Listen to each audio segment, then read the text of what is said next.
A new year, brutal cold and a grim resignation among the families living in the camps of northern Greece that nothing is going to change anytime soon.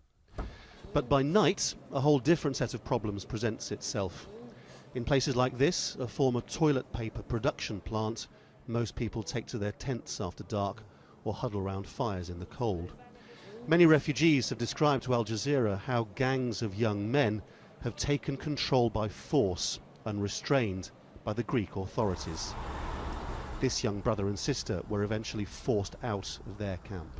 The gangs was coming many times in our camp, making problems. They started beating a minor who is his father, who is old man, and everyone was watching, everyone was afraid.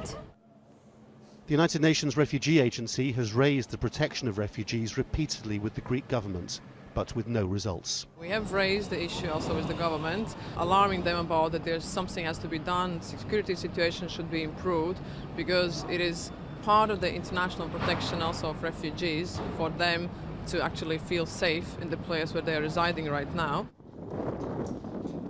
At the toilet paper factory, the Syrian gang apparently lives in these containers outside the main building. The police have no presence inside the camp overnight.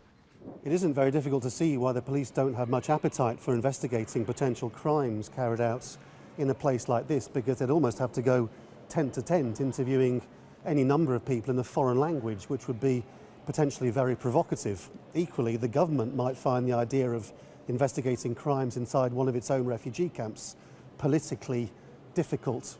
For all that, though, for the refugees it's no good at all, because they have a legal entitlement to be in a place of safety.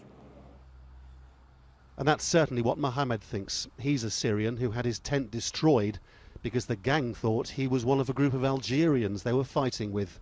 He got out of Syria only to put up with this. The people escaped from war to have a simple life, a safe life, but now they can't have it. They can't do anything, just keep their mouths shut. Nobody wants to help. By night you can also find supposed refugees selling drugs on the streets of Thessaloniki as well, in league with Greek gangs. Criminal behaviour like it, and the actions of the gangs in the camps, not only provides ammunition to the enemies of the refugees in Europe, it brutalises families and children already facing their lives being ruined by a future without hope. Lawrence Lee, Al Jazeera, in northern Greece.